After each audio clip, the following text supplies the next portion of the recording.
Good morning, good afternoon, or good evening, wherever or whenever you're listening to us or watching us. This is the Awesemo Nhl Dfs Strategy Show, and I am your host, Michael Clifford, aka Slim Cliffy.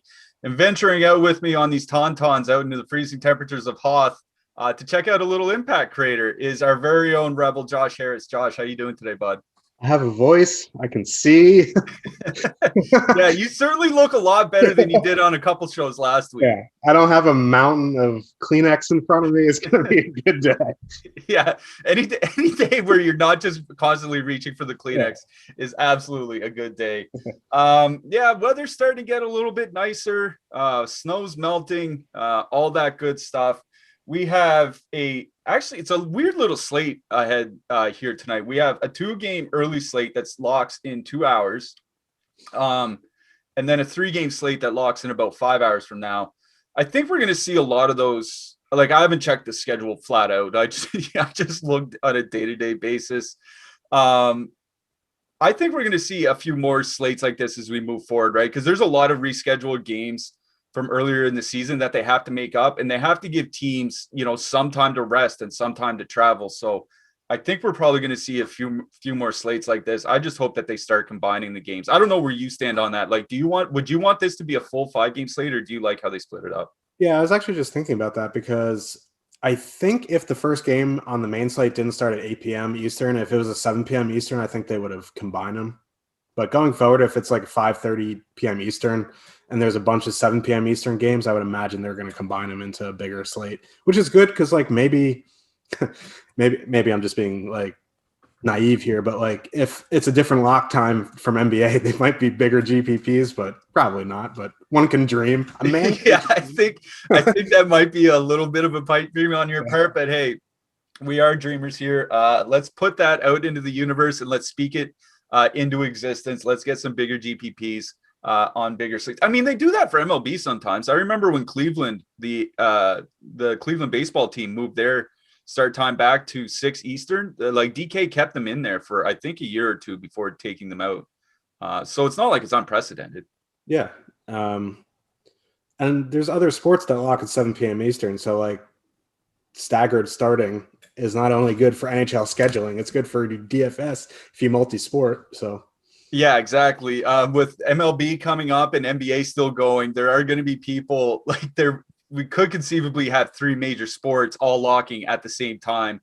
That's a big rush for anybody playing multiple sports. I mean, just one sport is enough. I mean, just look at last night. Let's talk about last night for a second. Just look at last night. We got news 2 minutes before the Florida game was about to lock that Alexander Barkov was out of the lineups. He was a linchpin of a lot of lineups. I know some contests, especially single entry and high dollar stuff like that, he was approaching or exceeding 50% ownership. Lower dollar stuff, he was definitely around 30%. I was fortunate I just global swapped to Alex Wenberg, and then I managed to change a couple lineups on top of that. Alex Wenberg actually scored, so things kind of worked out. But yeah, I think that's, that just kind of last night kind of shows that maybe if we do have earlier starts for the NHL, it would behoove DraftKings to have some of these earlier starts, because then it would allow people to make those swaps earlier, and then they could still play baseball and NBA later.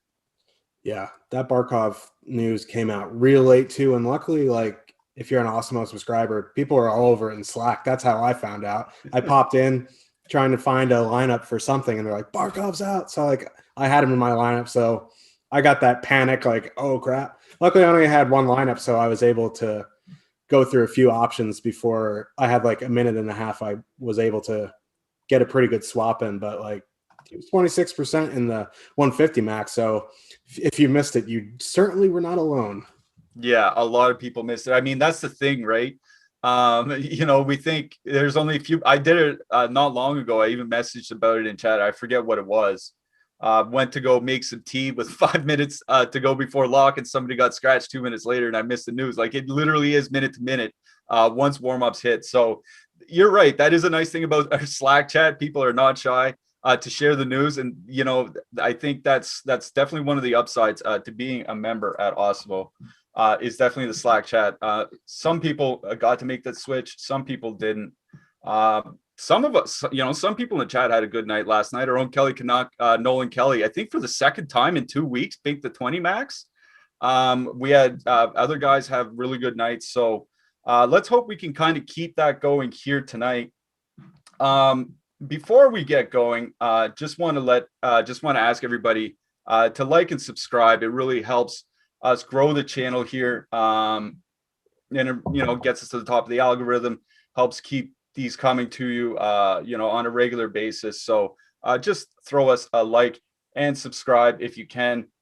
Looking ahead, let's just talk about this 2-game early slate real quick. I just want to talk like short slate 2-game strategy, because it would apply whether you're playing 2 games or 3 games. Like, do you just keep going with your standard 3-3 stacks or a full 6-man, or do you do like more broken stacks and one-offs, like, or do you have a core that you might work with? Like, how do you approach these short kind of slates?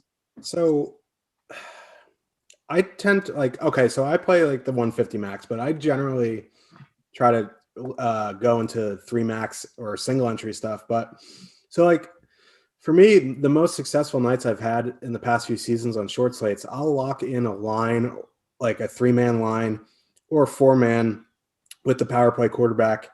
And then after that, I don't force correlation, if that makes sense, but I won't like not put it in if I get there. So like if there's like a full line that I like, I'll put it in, but like I kind of just put like value around it. But I kind of focus on one main line, especially if it's chalky. Like I'll try not to have like a pretty obvious 3-man stack behind it.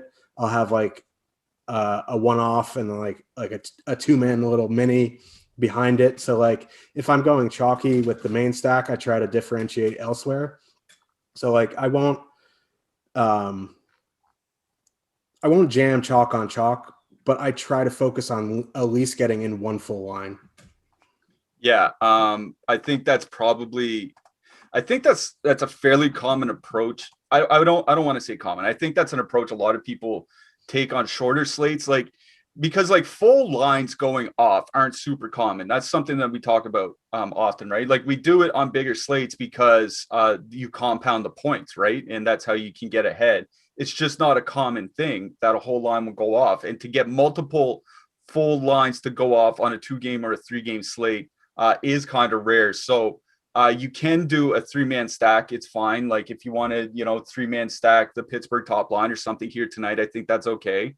But they'll probably be the most owned line, and you need to really find probably more than one way to get different. Like I don't think you can just jam in like a 5% goalie and say, yeah, that's enough to get different. I think, you probably need a 5% goalie and a 1% one-off and a 3% punt defenseman or something like that. Like if you're stacking a 40% line, which is what Pittsburgh one might be here tonight, you really, really do have to get different with the rest of your lineups, and it has to be in more than one spot.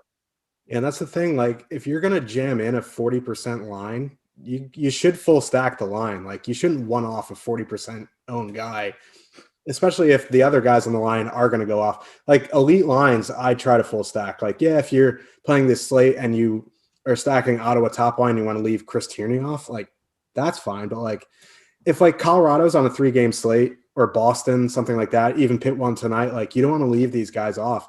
It's like Boston top line is a good example because they've been on a lot of short slates this year, and Pastrnak is always the highest owned, and Brad Marchand's always less than half the ownership of Pastrnak. So like the way to get ahead with these elite lines is just full stack them and differentiate yourself elsewhere. Yeah, I think that's the point to make here, is that often the differentiation is just using the entire line, right? It's just because we talked about how infrequent full lines go off. It's just I wouldn't stack another full 3-man line on top of that, because there are only so many spots to go, and you're probably going to get duplicated because there are only so many spots that will fit in with that Pittsburgh one. All right, we should actually probably start talking about the games here tonight. Before I do, all these shows are up on YouTube. So if you want to go check out our podcast, awesemo.com/podcast, you can check out our podcast there. If you leave us a 5-star review with your Twitter handle or email on iTunes, you get a chance to win a free month of Awesemo Plus, or a free week, sorry, of Awesemo Plus Platinum. So nice little chance to get a little bonus a little bonus projections and ownership and all that good stuff for your DFS play on each and every night. All right, let's get to this next game, or this first game, actually. This is the first game on the 2-game slate. We have the Calgary Flames with a 3.4 implied goal total going into Ottawa. The Ottawa Senators have a 2.6 implied goal total. These two teams played a couple nights ago. Ottawa took a 2-1 win. Our boy Philly Gustafson in net came through for us at 6,700 or whatever it was. I think one of the biggest pieces of news is that it looks like Alex Formenton is playing tonight for Ottawa.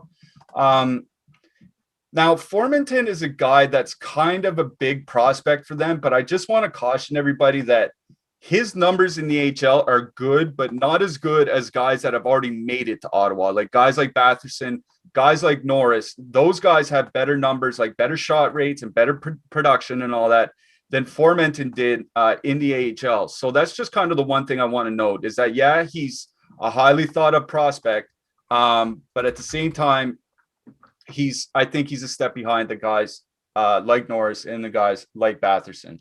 But it's only a 2-game slate, and we saw them put up a couple goals on Calgary a couple days ago. We saw them lay the beat down on Calgary a couple times earlier in the season. So what do you like here, Josh? I think there's probably something to like from both sides. So why don't you just let us know? Yeah, so I think this is a decent spot to go back to the Flames, just because like them getting like burning so many people is fresh in people's minds. Like I think people may actually, well, looking at the goalie prices, right? So I don't know if people are going to use the expensive Minnesota goalie. Maybe they will. Ryan Miller, 7,000. I don't know, because I think Minnesota is going to be fairly popular. I think Philip Gustafson cutting off a really good game at 7,200 is going to be pretty popular tonight on a 2-gamer. So I think going back to the Flames is probably a good idea. I think where I would want to go is probably the Lindholm Kachuk or the Backlund Lucic Mangiapane line. Like I know I recommend them every time, but they've actually been really good, and they're getting the Norris, Stützle, Batherson line, which is pretty low event, but their defensive numbers are a little bit worse than their offensive numbers. So, and that Backlund line has been very good. Backlund's up over 5,000 tonight, so I think he may actually not be super popular, considering Monahan's only $900 more. Gaudreau is only $300 more. So I think people are going to pay up for, Monahan, Gaudreau over Backlund. So I think going to that Calgary 3 line is a good way to get a little bit different. But I also, Gustafson maybe was on like cloud 9 and he was playing over his head. I think, usually sometimes you see that with these goalies, and I have no basis for it here. Like the first one, you're just kind of like, yeah, you're just like so amped, and you kind of like crash back down to earth now that you've been there a little bit. There's no basis or stats or that, but it's just like kind of just something that I noticed when I was an athlete back in the day in high school, like 900 years ago. But I think, going back to the Flames tonight is a good way. If you want to go to the Sens tonight, I think, Brady Tkachuk at 7,900 is always a good fantasy play. Tkachuk is one of the best DFS players, and his price reflects that. The Norris Batherson Stützle line is going to get that back online. So I'm kind of on a 2-gamer. Like obviously if you're max entering, you can have some. I don't think I would do them, consider them in my 1 lineup. And I also don't mind this Colin White, Dadonov, Paul line. But the thing is, like we just talked about, full line's not going off. I think really on the Ottawa side, it's more of like a one-off situation, like a Kachuk or like a Evgeny Dadonov or a Dadonov, Chabot type of deal. So like, while I kind of like full stack in Calgary 3 and taking 2 pieces from the other 2 lines, I think on the Ottawa side, it's more of like a one-off or 2-man situation. Yeah, I'm with you on Ottawa. Like full stacking here, I don't think makes a ton of sense, especially where they have so much broken correlation, right? Like there's no line that is fully correlated on the power play. Man, I wrote in my notes, effing Chris Tierney. Like I am so sick of seeing that guy on the top line. Like he's just bad. Okay. Like he was and this is the thing. I don't like slagging NHL players because one, like they're amazing hockey players. And two, Chris Tierney was a good player once upon a time. It's just once upon a time is not in 2021. Brady Tkachuk with skating with Chris Tierney, 2.2 expected goals for, 44.5% expected goal share. That's just atrocious.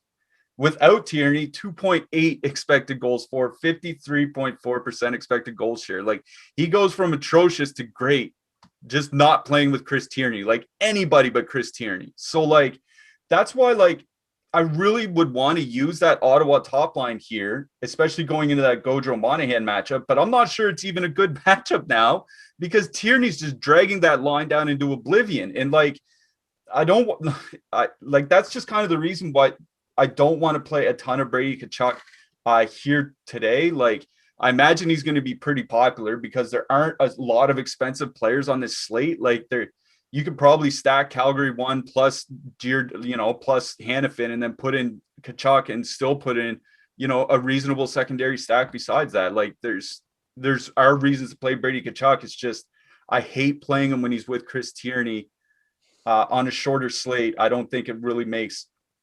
Like, I don't think it makes a ton of sense to play them together. Like you said, if you want to one off Tkachuk, I think that's fine. Where I'm probably going to go, like where I would go if I was playing, like I'm probably not going to be playing this early slate, is the Calgary top line, actually, Lindholm and Tkachuk.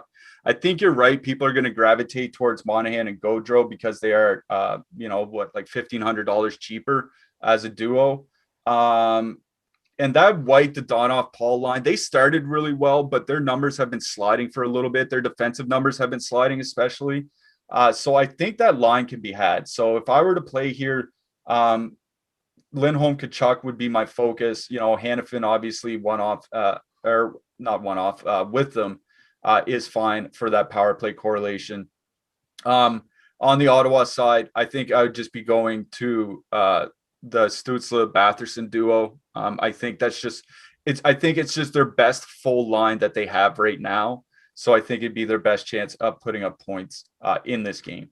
On the blue line, I don't think I'd be doing a whole lot other than correlating. Nikita Zaitsev's price has come back up. It was down in the 3s earlier this week, now back up in the mid 4s. Christian Wolanin is probably the one guy I would point out. He was second power play unit for Ottawa last game, and he's down at min price. Yeah, I agree. I want to play my guy Artem Zub, but like 2,900, I'd rather use Wolanin here, save the 400. Yeah, Artem Zub, by the way, mentioned to you the other day, top 20 by wins above replacement amongst all NHL skaters this year. He's having a really good season. It's nice to see. You love to see the Zub do well. Yeah. All right, moving on to our next game. Anaheim, 2.1 implied goal total going into Minnesota. Minnesota has a 3.4 implied goal total. As Josh mentioned earlier, it looks like Cam Talbot starting for Minnesota, probably Ryan Miller for the Ducks, as John Gibson looks like he's still injured. I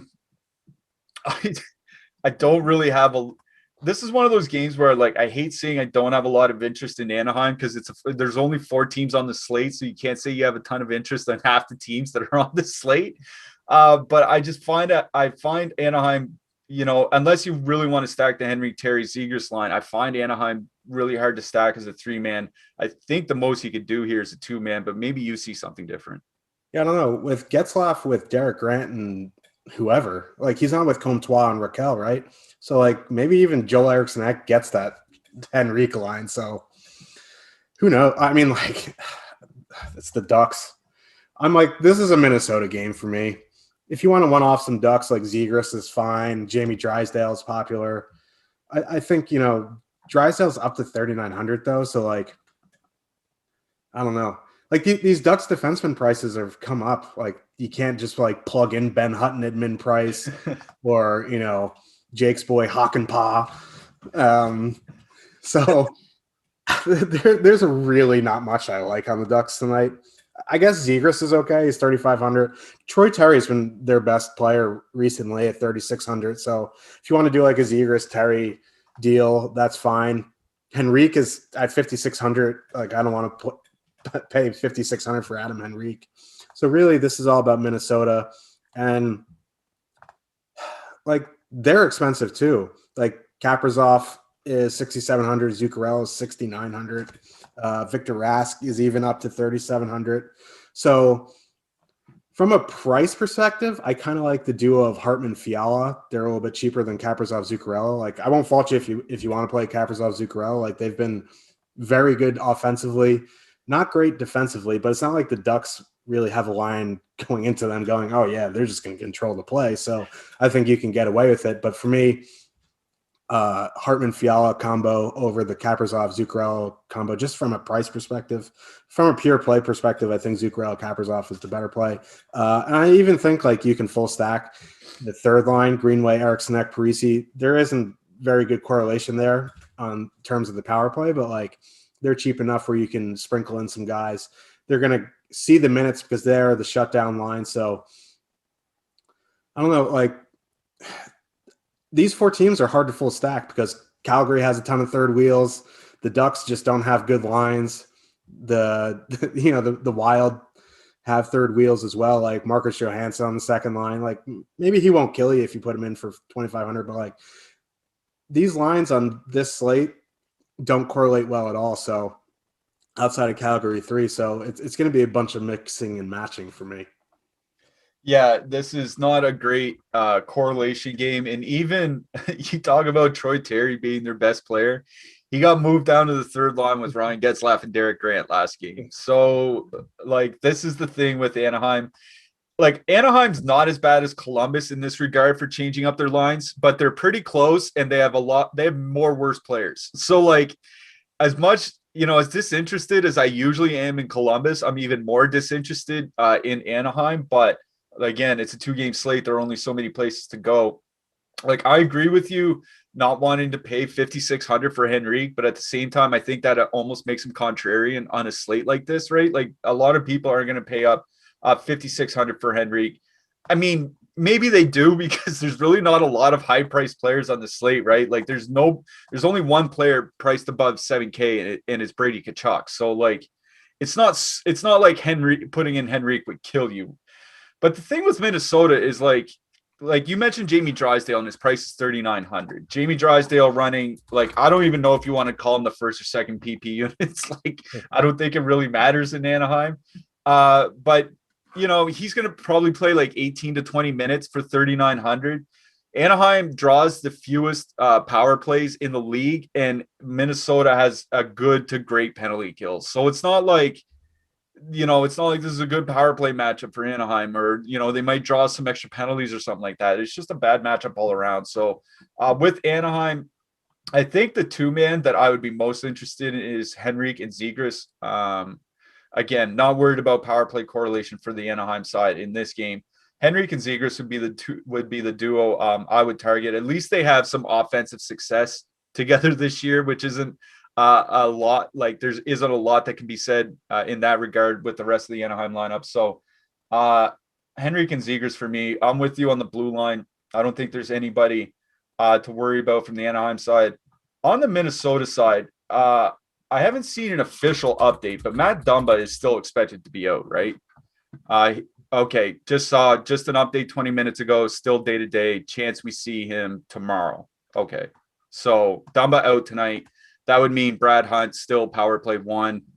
Brad Hunt obviously still in play. Fine as a one-off, or you can even you can just stack him with. You don't even need to stack him with his power play unit, honestly.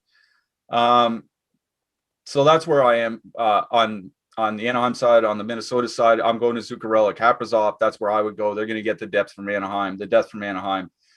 Like the further you go down to their defenseman, the worse it gets. Maybe I guess you can make it a case for Drysdale, but he's only played 3 games and he's still a rookie. Goalies, I don't know. Are you playing Ryan? Would you play Ryan Miller? I probably wouldn't play Ryan Miller. Yeah, no, I think I'm playing Markstrom. Like that. That's the goalie I want to go to. I think I played him the last slate. I'd play him again.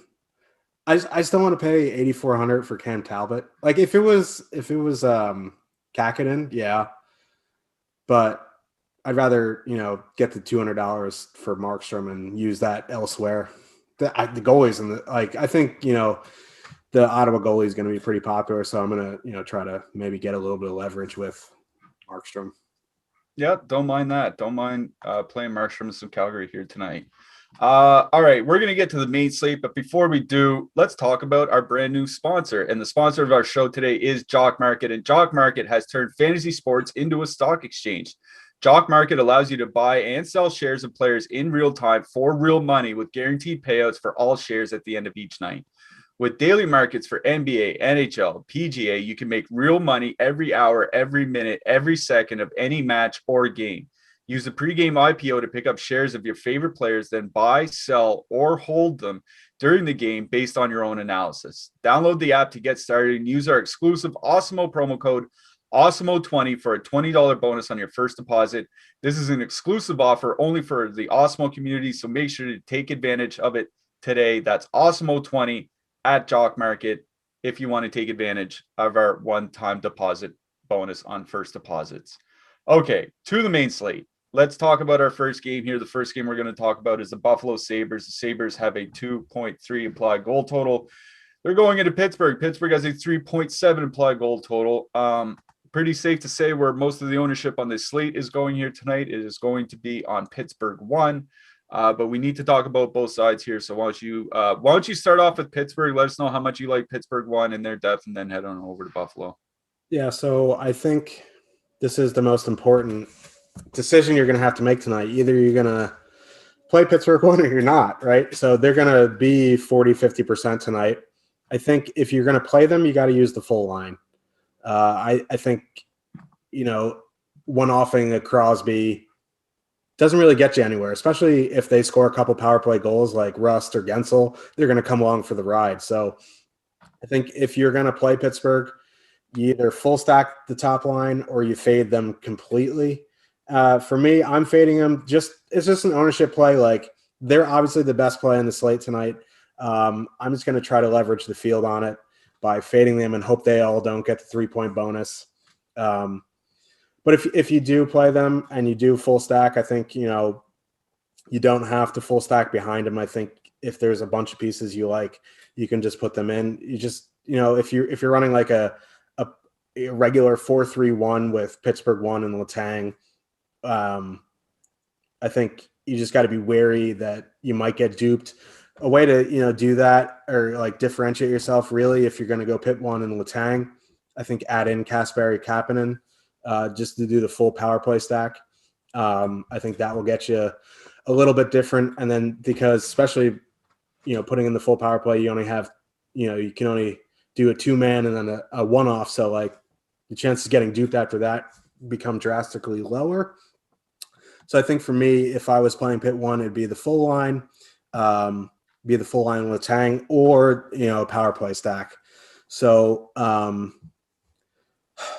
after that, I don't mind, a one-off McCann, even a one-off Kapanen. I think, one-off and Kapanen to get that power play exposure is fine. He's going to be way lower owned than the top guys.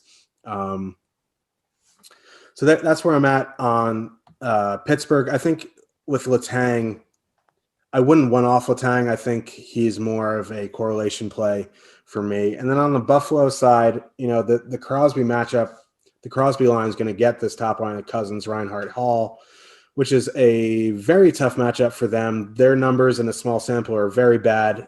They do fully correlate on the power play. So if you are MMEing, I think on this short slate, I think you should have some exposure to that top line just on the off chance that they score a power play goal. I wouldn't go all in. I would use them very sparingly.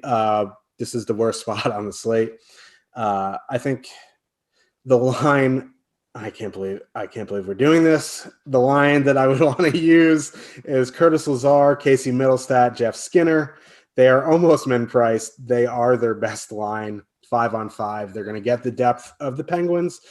With Malkin out, the Pittsburgh depth is very suspect. Tristan Yari is a net. He's not great. He has been playing a bit better, but I think really if you're putting in that line, you're just going to need, one goal and they're going to pay off on their price. So I think my favorite spot on Buffalo is this third line. Oh man. And now I got to talk about Jeff Carter later. Yeah. Oh, what a slate we have ahead of us, ladies Yeah. and gentlemen. Yeah. So that's where I'm at in this game. Like, I'm obviously going to be under the field on Buffalo, but like if I was going to use a line, it would be that third line. Yeah. Okay. I'm going to start on the Pittsburgh side. The one, like the Pittsburgh top line's in the best spot on the entire slate. We all know that. We don't really have to talk about that. The second line is what's kind of interesting me here. Like McCann, Aston Reese, and Kapanen, that seems like it would be a good line to me. Like Aston Reese and McCann put up nearly 2 expected goals per 60 minutes in 66-minute sample, which is fine, for a depth line. And I think Kapanen would absolutely help out in that regard. Like Kapanen reminds me kind of like Jason Zucker when Jason Zucker, I guess he's still on the Penguins. He just hasn't played in a while.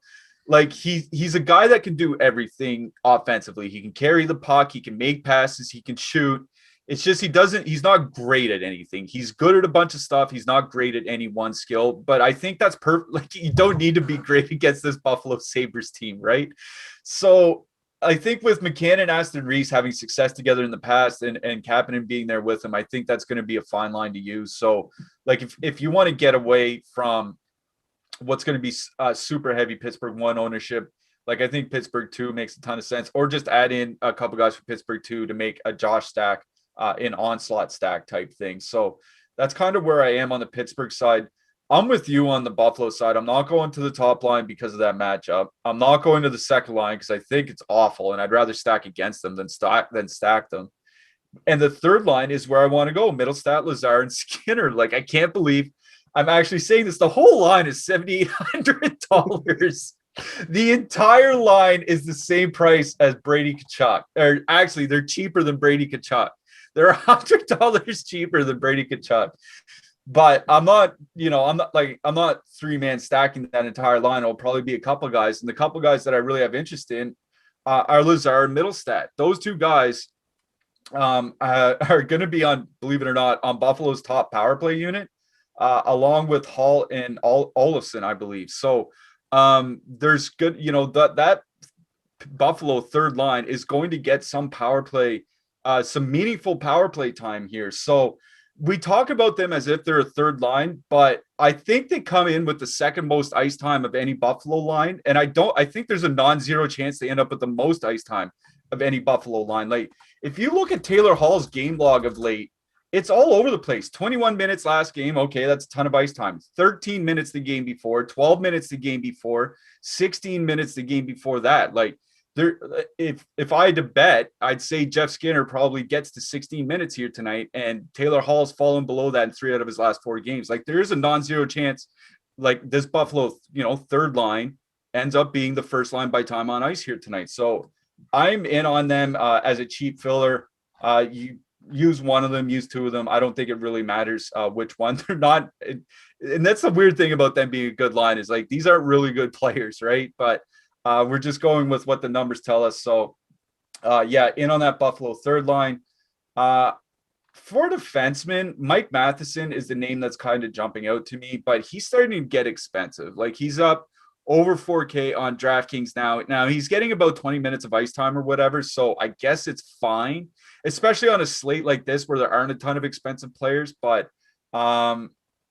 I just it's one of those things like I wouldn't rush out to make, like I'm not saying make sure you get Mike Matheson in your lineups.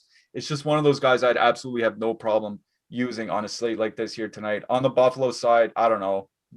Ristolainen maybe. I think Ristolainen would be the Matheson equivalent, or just dump down to Jacob Bryson or something like that.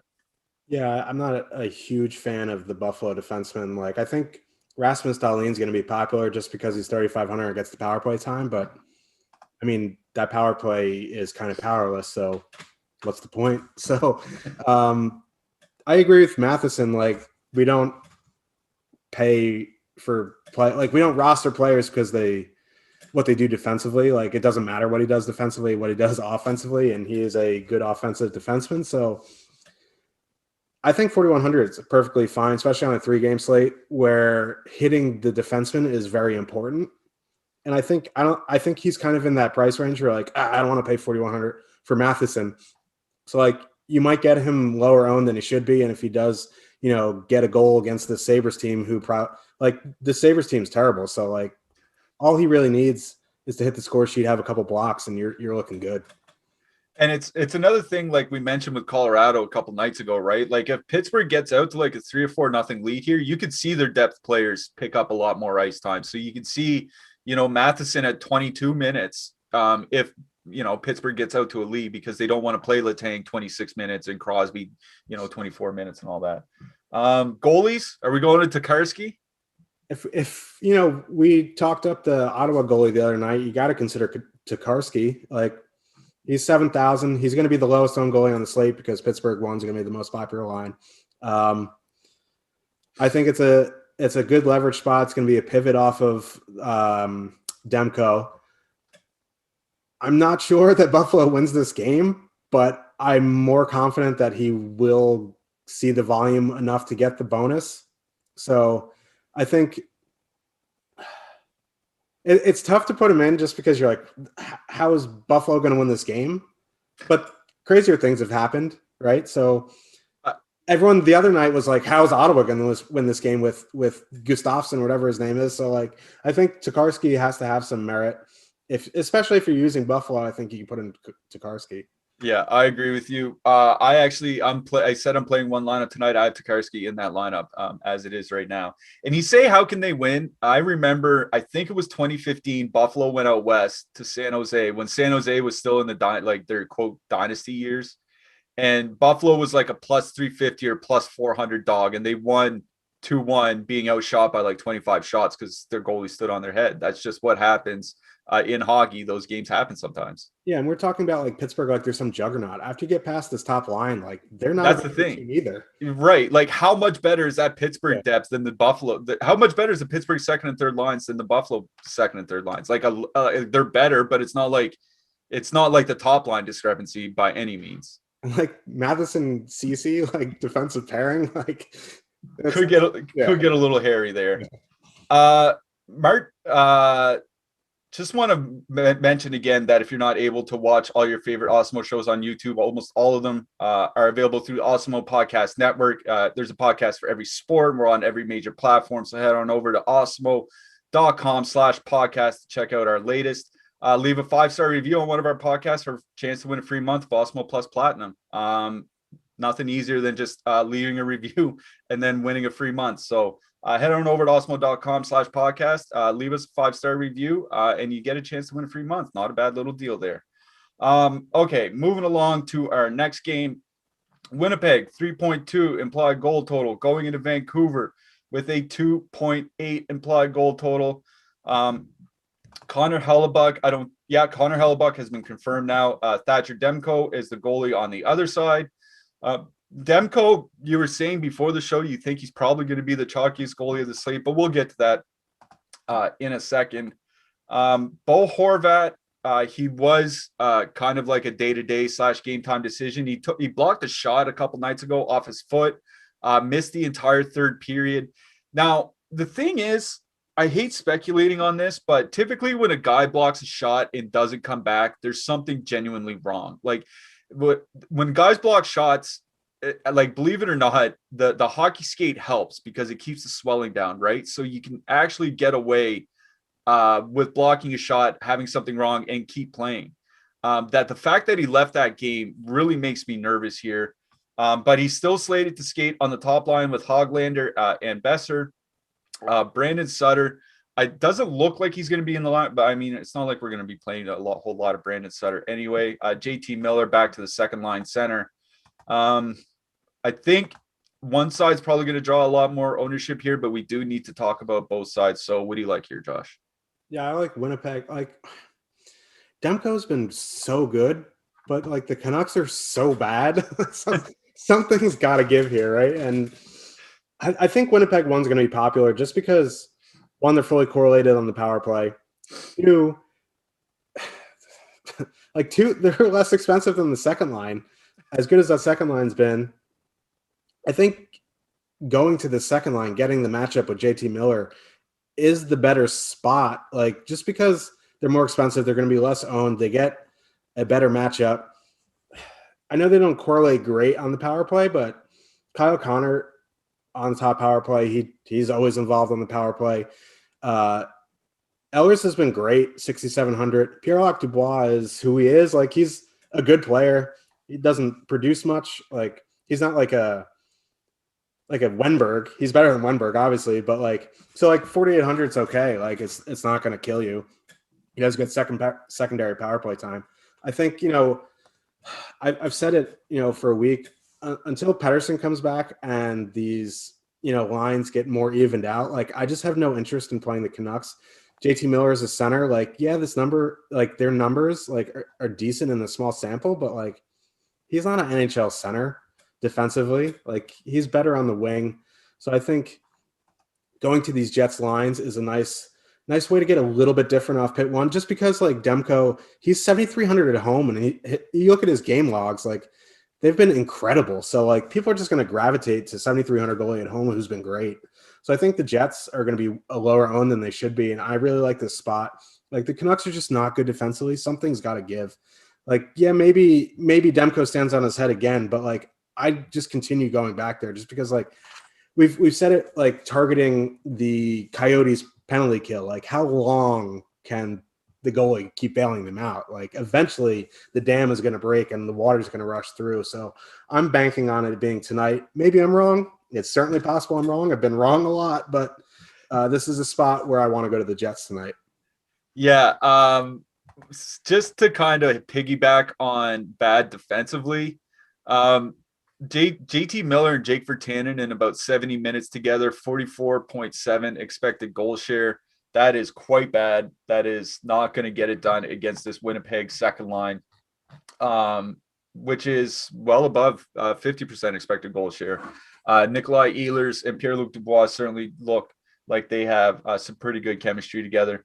But this is honestly not a situation where I'm super concerned about matchups, right? Like, if Bo Horvat is hampered at all, with a rookie on one wing and a guy who's not very good defensively on the other wing, like that would not be a matchup that would concern me. So this, like, as far as a matchup goes for Winnipeg, there's like whether it's first line, second line, third line, it doesn't really change a whole lot for me. So where matchup doesn't matter, then you have to focus on, one, your projections, and two, ownership.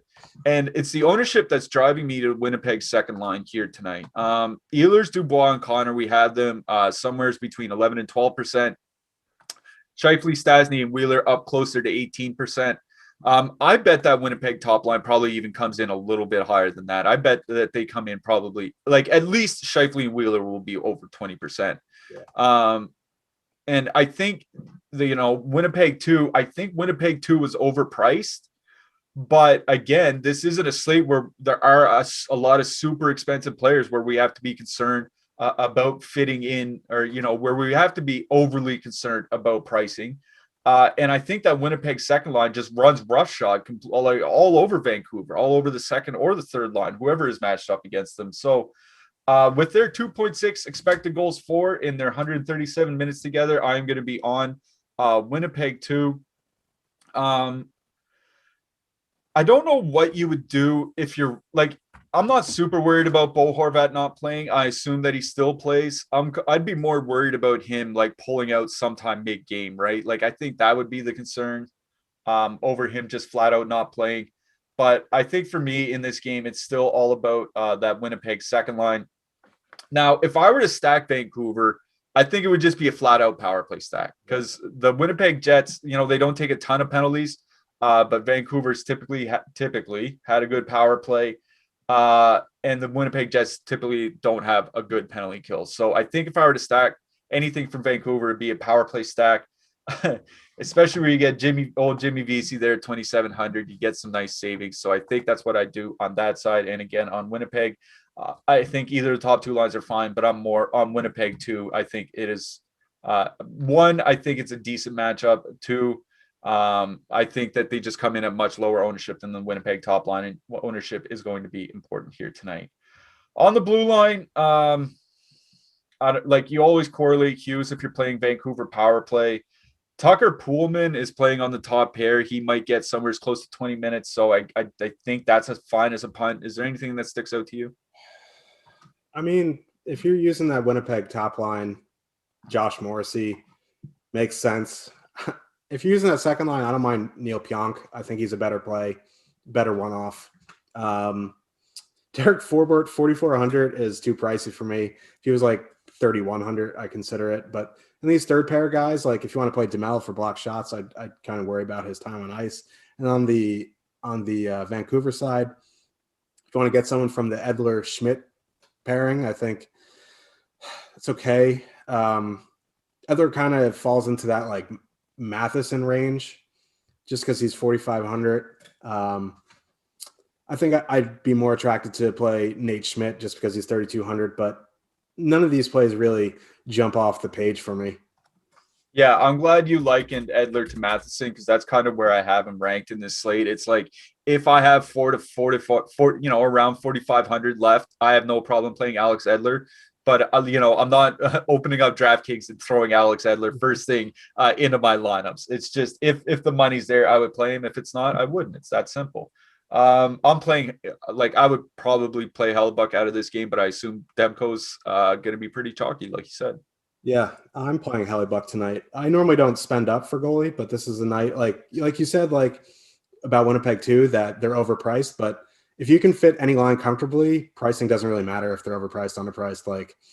Like I'm in a spot where like I don't need to get the savings on Demko, and he's going to be chalky. I would imagine he's going to be chalky at 7,300 at home. So 8,200 on the road for Hellebuck. I like the Jets in this game, so I'm going to be using Hellebuck. I would imagine he's going to be a bit lower owned than he should be, especially if Demko's ownership is up. Yeah, and I think with Horvat injured, that definitely brings especially the shutout play into play here because he's a big part of their offense. All right. One more game to get to before we get there. Just want to remind everybody that we have free stuff up on the site almost every day, and today is definitely no exception. We've been talking all show about our NHL top stacks, and our NHL top stacks are free on the website today. So head on over to awesemo.com if you want to check out the top stacks. It features top 2 stack percentage, ownership, their salary, the leverage on them, both DraftKings and FanDuel as well. And we also have the NBA Big Board, which is a nice little handy reference tool. It has our projections, it has our leverage and all that good stuff. So if you're playing NBA or NHL tonight, go check out our free stuff over at awesemo.com. We have the NBA Big Board and NHL top stacks up. All right. We have one more game to get to, so let's get to it. We have the Los Angeles Kings with a 2.7 implied goal total. Going into San Jose, the Sharks have a 2.9 implied goal total.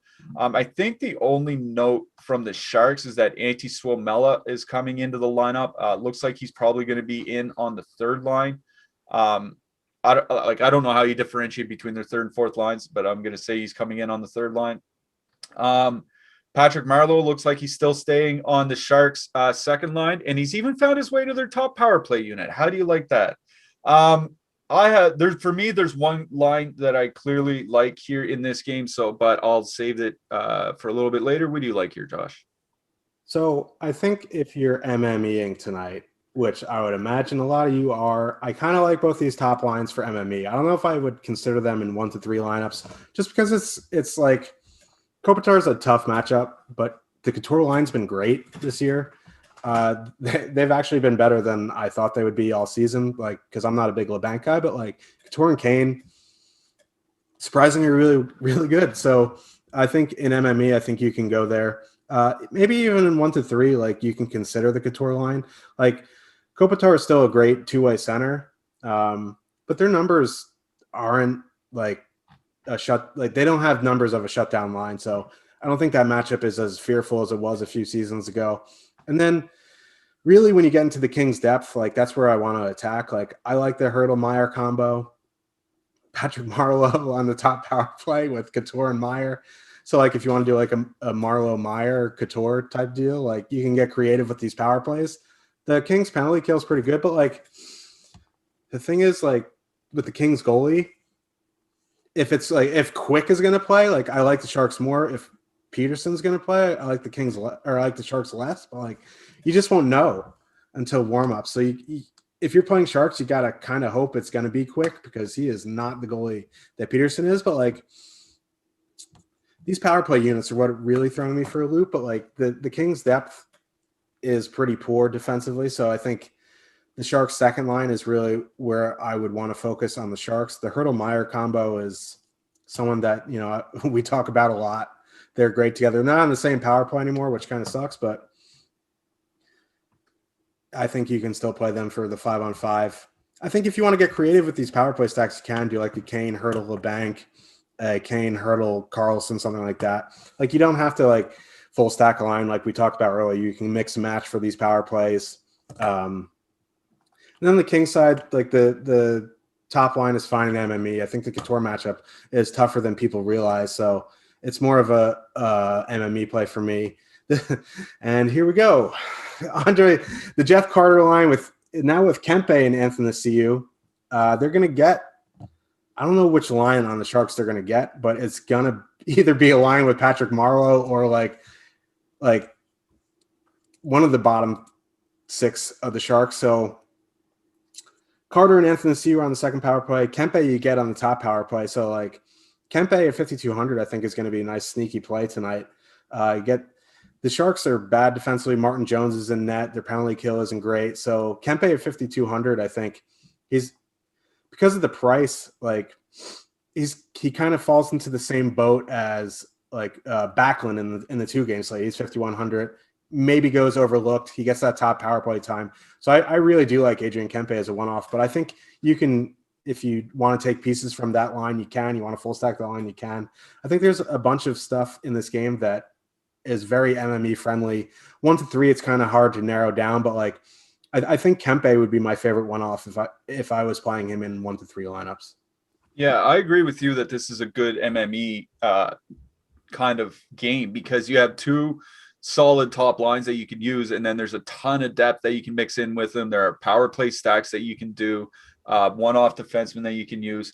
I'm glad you brought up Patrick Marleau on that second line because we talk about players that are bad enough to sink an entire line, and Patrick Marleau is bad enough to sink an entire line. If you look at his offensive and defensive impacts from this year over at evolvinghockey.com, it's just all red. It looks like the opening scene from a James Bond movie when it's just like the red coming down the seat. That's all it is. He sucks now. And I hate saying that because he's probably a Hall of Famer. It's just at this point of his career, he sucks. That's just what it is. And I think he's bad enough to take down that whole line. Like Meyer in about 50 minutes with Marleau this year has a 39% expected goal share. Like he is literally just dragging down a good duo in Hurdle and Myers. So that's what's driving me to Los Angeles too. You mentioned Carter, Kempe, and Athanasiou. They've had, Kempe's been on and off, but Carter and Athanasiou have had pretty good numbers together almost all year. Carter can be hit and miss. Seems like he's a little willy-nilly with his shooting, but we like shot volume. Maybe he can get to the shot bonus here. That's the line I was thinking of was Los Angeles too, because I love them going into that second. Like I'm serious when I say Patrick Marleau is bad enough to sink that entire line. Like sink them defensively anyway. Like that's what's really pushing me to Los Angeles too. So I'm kind of in on the Kings second line. I'm going to have some pieces of that in my one lineup. I really do like the Kings top line here tonight. In general, the Sharks have been taking a ton of penalties lately, and the Kings are amongst the best for power play opportunities. So I do like the Kings top line. Defenseman, I mentioned in our chat earlier that I'm probably, I'd correlate with the power plays. Other than that, the only one-off guy I kind of like is Matt Roy. Is there anything here for you? I like Sean Walker. 3,000. Like I wish he got more time on the ice. I wish he shot a little bit more, but I do like Roy as well. And then on the Shark side, like Burns, like I want to play Burns because but his shot rate has been so bad. I think he's going to be lower owned tonight. So like maybe he has a throwback game. Like, I don't know if you want to bank on that. Like, it's not something I want to bank on. Like Carlson at 4,600 interests me more than Burns just because he's 1,500 cheaper. It's like the same deal though. their impacts are just gone down. So really, I like, as a defenseman in this game, I think I like Doughty the best, just because the Sharks are just not good defensively. Martin Jones is not a good goalie. Whenever they're on the power play, the Kings top unit gets a ton of run. Doughty just launches pucks. So Doughty's my favorite defenseman in this game. Yeah, I'm not going to argue with that. Burns has really fallen off. I don't really like a lot of defensemen in this game. I think I'd almost probably rather look elsewhere. Yeah. You're not playing Party Marty in net, I take it? No.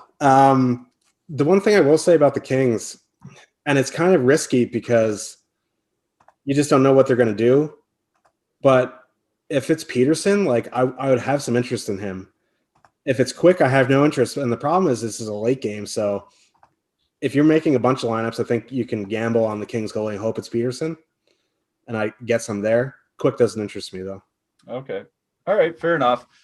Before we get out of here, I'm going to ask you what your favorite value line of the night is. But before you give yours, I'll give my favorite value line. I should have just mentioned them in the last game.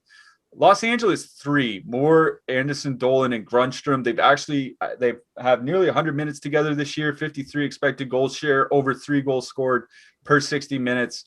Don't mind mixing them in with your expensive lines like a Winnipeg power play stack or something like that. What's your favorite value line?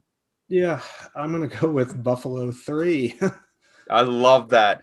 Curtis Lazar night is upon us. Curtis Lazar, take us to the promised land. All right, that's it for us here today. We're going to be back tomorrow. I think it's me and you again. Don't really remember. All these days kind of blend together, but there will be a show tomorrow. We will be back. For our producer, Tyler, for our rebel hero, Josh Harris. This is Michael Clifford saying good luck tonight.